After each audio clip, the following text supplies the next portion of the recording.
Hello friends, कशा आहात तुम्ही? मी शीतल शिंदे स्वागत करते तुमच्या सर्वांचं आपल्या चॅनलमध्ये, ज्याचं नाव आहे आम्ही दोघी जावा. तर सगळ्यांना संक्रांतीच्या हार्दिक हार्दिक शुभेच्छा.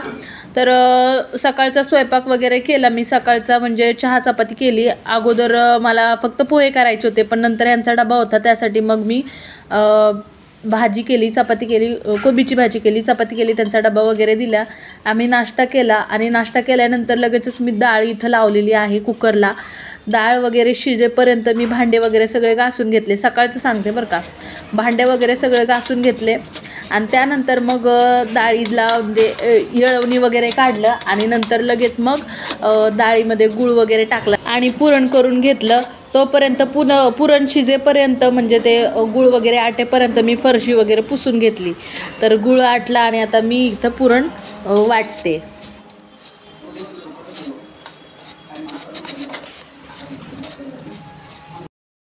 तर चला, आपलं झालेलं आहे पुरण. फक्त एक 15-20 मिनटं वाटायला लागले असतील, 10-15 मिनटंच वाटायला लागले असतील की लगेच पुरण झालं. तर मी फक्त अर्धा किलो डाळ टाकलेली आमच्या पुरती फक्त, कारण दुपारचा स्वयंपाक करायचा होता. दुपारी कोण जेवणार नव्हतं, कारण नाश्ता वगैरे झालेले होते. मुलं पण नव्हती जेवणार. खाल्लं तर खातील थोडंसं, पण नाही. संध्याकाळी पोळ्या वगैरे मी आत्ताच बनवून घेणार होते, कारण मग संध्याकाळी आल्यानंतर भरपूर उशीर होतो, म्हणून मी सकाळचाच घाट घातलेला इथं.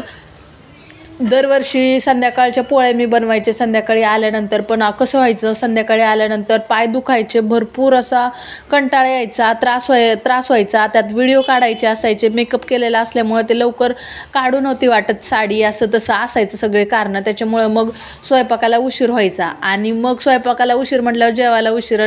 एवढा सण असूनसुद्धा म्हणजे लवकर स्वयंपाक नाही, असं व्हायचं.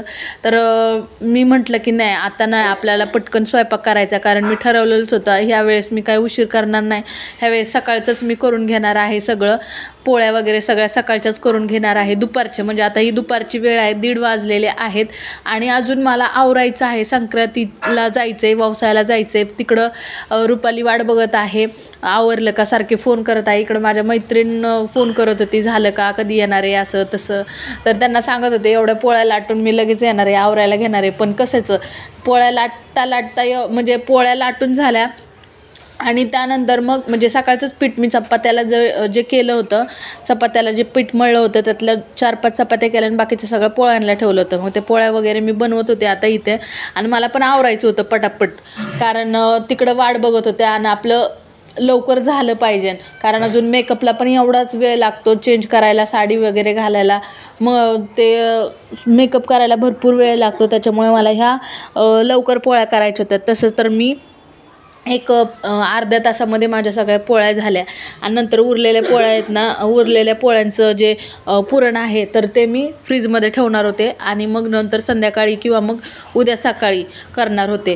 तर अजून आमटी करायची होती, भात करायचा होता. मी फक्त आता पोळ्या लाटून घेणार आहे, कारण पोळ्याचं मेन काम आहे, बाकीचं काय नाही. आमटी म्हटलं की संध्याकाळी जर आत्ता दुपारी मी केली तर सकाळपर्यंत, उद्या सकाळपर्यंत आमटी आम्ही खात असतं, तर मग ती खराब होण्याची शक्यता आहे. त्याच्यामुळं मग आत्ताच नको म्हटलं, आमटी आत्ताच नको, संध्याकाळी जेव्हा जेवायची वेळ होईल तेव्हा मग आमटी बनवते. मी मागच ठेवलेलं काम. तर आता टेन्शनमध्ये मी आवरत होते पटापट, कारण रुपालीचं पण झालं होतं, कारण ती पोळ्या नव्हती बनवणार, फक्त आवरणार होती. पण तरी पण तिचं एवढं झालं नव्हतं, कारण तिला मुलींना वगैरे तयार करायचं किंवा बारकीला झोपवायचं असं असायचं.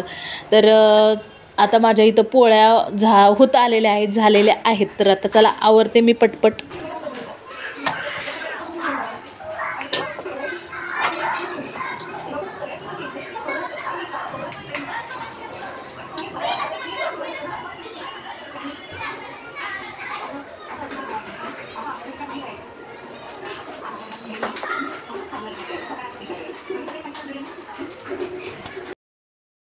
तर लय कंटाळा आला आता मला. असं वाटतं की लोळावं, तरी पण थोडंफार लोळले आल्यानंतर मी. आणि त्यानंतर आता मला सकाळी मी जाताना केला होता स्वयंपाक, दुपारीच केला होता पोळ्या वगैरे. तर आता बाकीचा स्वयंपाक जो आहे तो करून घ्यायचा आहे मला. तर आता कंटाळा आला मला भरपूर सारा, आता करावं लागेल. हे आपण अजून मी काढलं नाही आहे साडी वगैरे, तर साडी वगैरे काढणार आणि त्याच्यानंतर मग स्वयंपाक करायला सुरुवात करणार. बाकीचा पोळ्या झाल्या, टेन्शन नाही. आमटी करायची भातन भजी करायची झालं. तर चला आता मस्तपैकी आवरते, सगळं काढून ठेवते, चेंज करते आणि मग करायला घेते स्वयंपाक.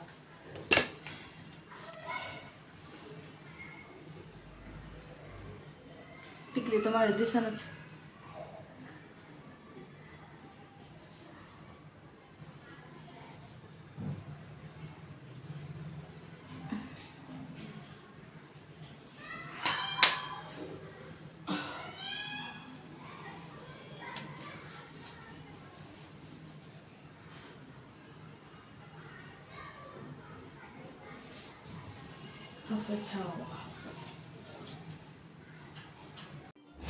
तर आता संध्याकाळची वेळ. इथं मी दुपारी पोळ्या केल्या होत्या, काय त्याच्यामुळे काही टेन्शन नव्हतं.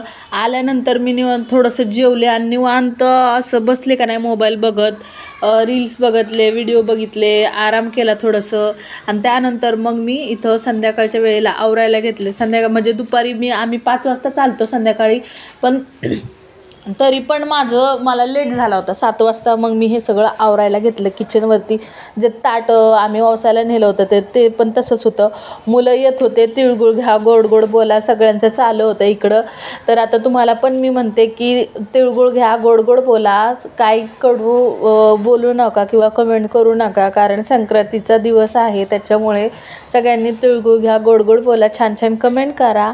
आणि एवढंच. तर आता संध्याकाळचं मलाही करायचं होतं. आता आमटी बनवायची होती, त्यानंतर भात आणि भजी वगैरे एवढंच करायचं होतं मला.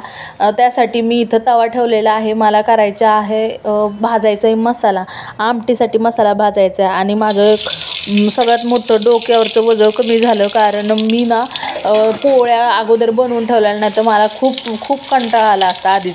तर आता इथं मी लसणाची फोडणी देते आहे. त्यानंतर टोमॅटो वगैरे टाकलेला आहे, वाटण वगैरे वाटून घेतलेलं आहे. आणि त्यानंतर मग टोमॅटो तुम्ही टाकता का नाही माहिती मला, पण मी टाकते थोडंसं आंबटपणा येण्यासाठी. तर तुमच्याकडे नसेल टाकत आय थिंक सो, पण कोणाच्यात टाकतात कोणाच्यात नाही, आमच्याकडे टाकतात, त्याच्यामुळे मी टाकलेला आहे. मसाला जो आहे जो मी मटनचा मसाल्यासाठी जे करते, कांदा भाजून, खोबरं भाजून, तर तसंच केलेलं आहे. फक्त मिरच्या ह्याच्यामध्ये मी टाकलेल्या नाहीत. आणि अद्रक, कोथिंबीर आणि लसूण थोडंसं हे सगळं वाटून टाकलेलं आहे. तर त्यानंतर थोडासा मसाला, घरचा मसाला टाकणार आहे. मटण मसाला असतो पण मी टाकला नाही. आणि थोडीशी लाल मिरची पावडर, थोडीशी तर्री येण्यासाठी. तर आता मस्तपैकी आपलं इथं आमटी जी आहे ती छानपैकी करणार आहे.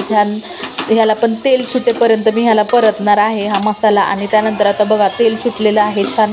तर ह्याच्यामध्ये आपण जे सकाळी डाळीचं येळवणी काढलेले ते ह्याच्यामध्ये टाकून मस्तपैकी अशी आमटी मी करून घेणार आहे. तर आजची आमटी खूप छान झाली होती, ह्यांना पण खूप आवडली, ते पण म्हणत होते छान झाली आमटी. तर आमच्या अक्का असायच्या, त्यांना आमटी खूप आवडायची माझ्या हातची, पण थोडंसं तिखट लागायचं, त्यासाठी मी त्यांना नॉर्मलची फिक्की करायची आमटी. तर त्यांना खूप आवडायची, ते म्हणायच्या आमटी खूप छान झालेली आहे असं तसं. तर चला इथं झालेली आहे आपली आमटीला उकळू द्यायची आहे. त्यानंतर वरनं मस्तपैकी मी याला कोथिंबीर टाकणार आहे. तर्री वगैरे खूप छान आलेली आहे. त्यानंतर इथं भज्याचं पीठ मी इथं कालवते आहे. तर भाज्यासाठी फक्त 2-3च मिरच्या होत्या फ्रीजमध्ये, तेवढंच मी घेतल्या, लसूण टाकलं त्याच्यामध्ये आणि वाटण करून घेतलेलं आहे. कांदा वगैरे टाकला, सगळं व्यवस्थित ह्याच्यामध्ये टाकून घेतलं. आणि एक राहिलं, माझ्या लक्षातच नाही की मी याच्यामध्ये जिरं टाकावं, माझ्या लक्षात नाही, त्याच्यामुळे मी तसंच टाकलं. आणि थोडंसं असं कोथिंबीर वगैरे टाकून, हळद मीठ टाकून थोडंसं सैलसर, म्हणजे थोडंसं पातळचं पीठ जे आहे ते पातळच केलं, जेणेकरून आपले भजे जे आहेत ते कुरकुरे होतील. पण जे जिरं टाकलं नव्हतं तरी पण भजे एकदम छान झाले होते, कुरकुरीत झाले होते. अर्धे भजे जेवणाच्या अगोदरच संपले होते. तर इथं आता मी 15-20 मिनटं भज्याचं पीठ जे आहे थोडंसं मुरायला ठेवलं होतं आणि पातळसर असे भजे टाकून घेतलेले आहेत. तर हे पातळ टाकल्यामुळेच हे एकदम छान असे कुरकुरीत भजे झाले होते. तर खूप मस्त झाले होते, टेस्टी झाले होते.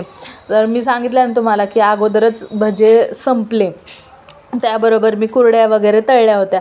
तर चला आपले भजे वगैरे रेडी आहे, स्वयंपाक वगैरे रेडी आहे, दूध तापायला ठेवलेलं आहे आणि तूप पण गरम करणार आहे.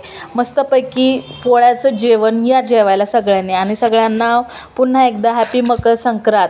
तर चला बाय बाय. आजचा व्हिडिओ कसा वाटला सांगायला विसरू नका. Bye bye. Thank you for watching.